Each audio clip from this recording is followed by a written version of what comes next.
Bismillahirrahmanirrahim. Assalamualaikum warahmatullahi wabarakatuh. Bagi umat muslim, Ka'bah memang menjadi tempat suci dan sebagai kiblat untuk menjalankan sholat. Namun di balik kesucian dan kemegahannya, rupanya Rasulullah SAW pernah memprediksi bahwa nantinya di akhir zaman Ka'bah akan dihancurkan. Bagaimana itu bisa terjadi dan karena apa? Sebelumnya tekan tombol subscribe dan nyalakan loncengnya. Bagikan video ini ke teman dan keluarga kalian karena sebaik-baik kalian adalah orang yang mempelajari Al-Quran kemudian mengajarkannya kepada orang lain. Satu lagi, simak video ini sampai selesai biar nggak salah paham.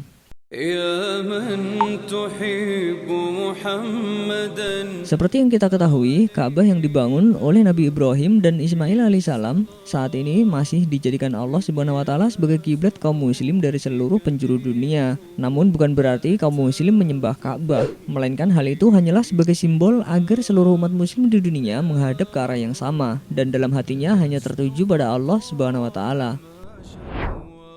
Karena dianggap tempat yang suci, bahkan Ka'bah selalu dijaga ketat oleh Allah Subhanahu wa Ta'ala, sebagaimana Allah berfirman, "Dan apakah mereka tidak memperhatikan bahwa sesungguhnya kami telah menjadikan negeri mereka tanah suci yang aman?"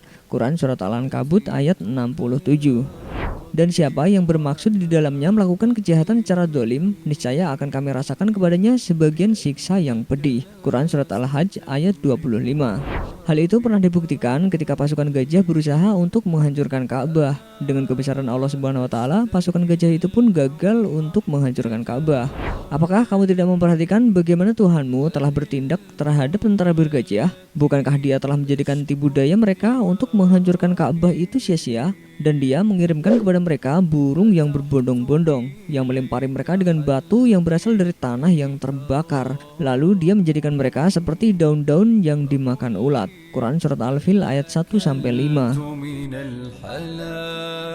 Kita sudah banyak yang tahu tentang tanda-tanda akan datangnya hari kiamat. Selain kemunculan Dajjal dan Nabi Isa alaihissalam, pada suatu saat nanti juga akan datang seseorang yang akan menghancurkan Ka'bah. Nabi telah memberi isyarat bahwa kelak Ka'bah akan dinistakan justru oleh mereka yang berkiblat ke Ka'bah itu sendiri.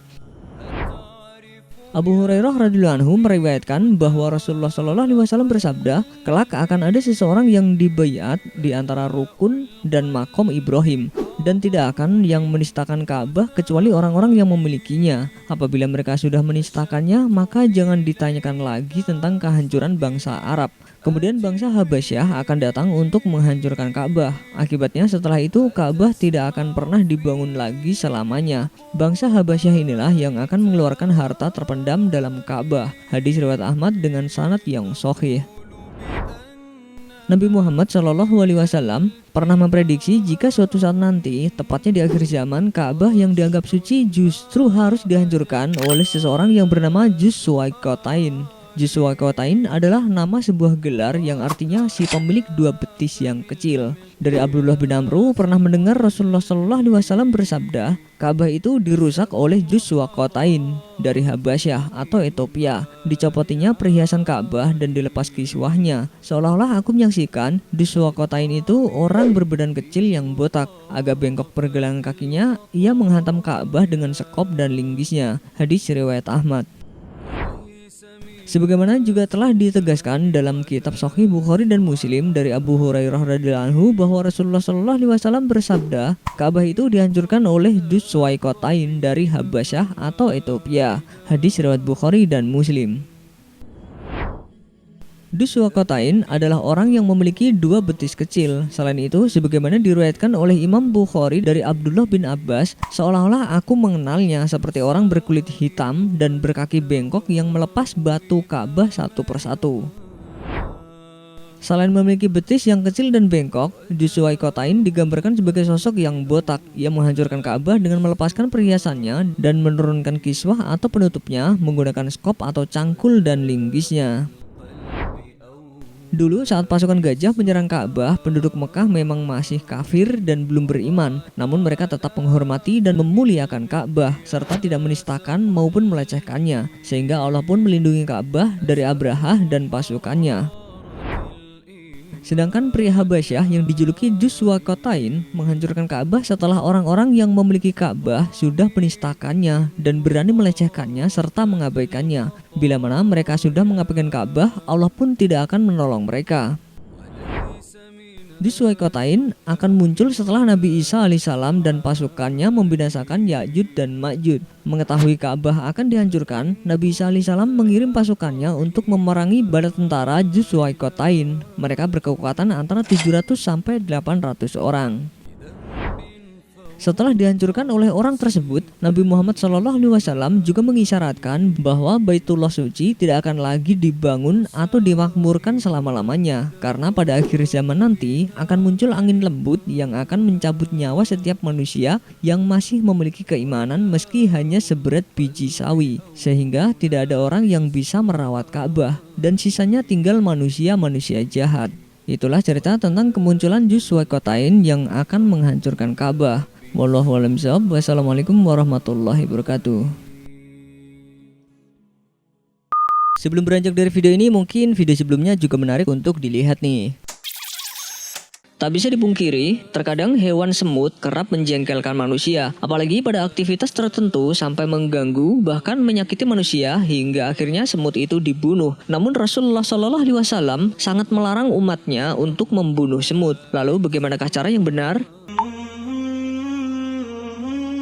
Semut merupakan salah satu serangga yang amat pintar. Kepandaiannya sangat luar biasa. Ia bisa keluar dari rumahnya untuk mencari santapan meskipun menempuh jarak yang jauh. Walaupun berat beban yang dia bawa melebihi berat badannya, semut tetap kuat menempuh perjalanan yang amat sulit. Namun berkat kecerdasannya, dia sanggup melakukan hal itu dan berhasil mengumpulkan makanan.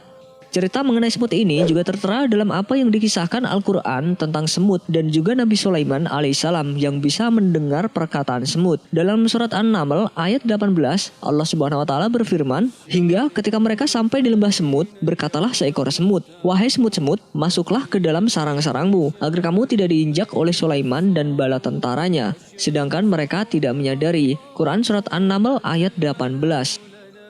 Semut merupakan rakyat Nabi Sulaiman alaihissalam. Jadi jika kita melihat banyak semut di dalam rumah, janganlah dibunuh dengan racun serangga, dipijak, apalagi membunuhnya dengan menggunakan panas api atau membakarnya. Menghukum semua semut yang ada di sarang itu dan membakar mereka dengan api bukanlah keadilan. Semut adalah ciptaan Allah Subhanahu wa taala. Mereka bertasbih dan menyucikan Allah seperti hewan lainnya.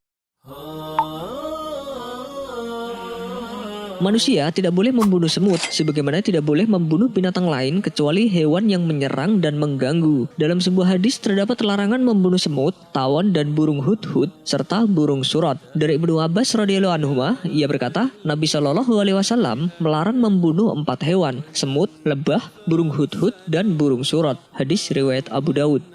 Kisah terpuji seputar semut banyak sekali yang bisa kita jadikan pelajaran. Oleh karena itu, Rasulullah SAW melarang kita membunuh hewan kecil ini. Keistimewaan lain dari semut adalah makhluk Allah yang satu ini tidak pernah tidur, senantiasa bekerja dan senantiasa berzikir. Termasuk kecerdasan semut juga adalah ia mengetahui bahwa Allah, Tuhan mereka, berada di atas langit dan di atas arsy.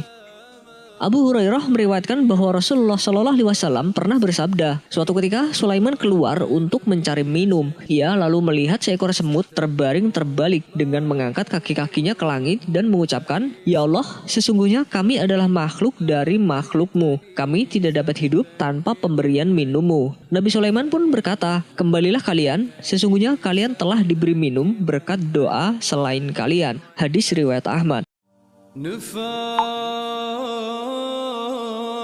Lalu jika kita dipenuhi semut, tentu kita akan terasa terganggu. Bagaimanakah cara yang tepat yang mungkin bisa kita terapkan agar semut-semut pergi dari rumah kita? Caranya mudah saja. Jika kita melihat banyak semut di dalam rumah, jangan dibunuh dengan racun serangga atau bahkan dibakar. Tapi tegurlah semut itu untuk berpindah dengan kalimat, "Assalamualaikum rakyat Nabi Sulaiman, ini rumahku karena aku ingin membersihkan tempat yang menjadi rumahmu. Kamu adalah makhluk Allah, buatlah sarangmu di luar rumahku agar kamu selamat." Memang terdengar lucu atau konyol untuk kita praktikan, namun dengan seizin Allah dan niat kita untuk menghormati sesama makhluk ciptaannya, insya Allah tidak lama semut-semut itu akan berpindah tempat dan pergi dari rumah kita.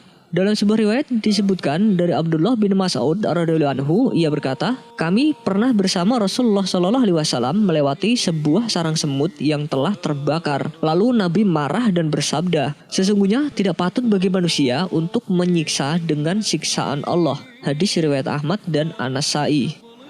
Maksud dari menyiksa dengan siksaan Allah adalah menyiksa dengan api, karena api adalah kepunyaan Allah Subhanahu wa taala. Seperti dijelaskan dalam hadis berikut ini. Dari Hamzah bin Amr Al-Aslami, beliau bercerita bahwa Rasulullah Shallallahu alaihi wasallam pernah mengutusnya bersama pasukan perang. Ketika hendak berangkat, Nabi Shallallahu alaihi wasallam berpesan, "Jika kalian menjumpai si A, bakarlah dia dengan api." Kemudian aku berangkat, lalu beliau memanggilku dan aku kembali, dan beliau berpesan, "Jika kalian menangkap si A, bunuhlah dan jangan kalian bakar, karena tidak boleh menyiksa dengan api kecuali Tuhannya api, yaitu Allah." Hadis riwayat Abu Daud yang disahihkan oleh Al-Albani. Wallahu a'lam bishawab. Wassalamualaikum warahmatullahi wabarakatuh.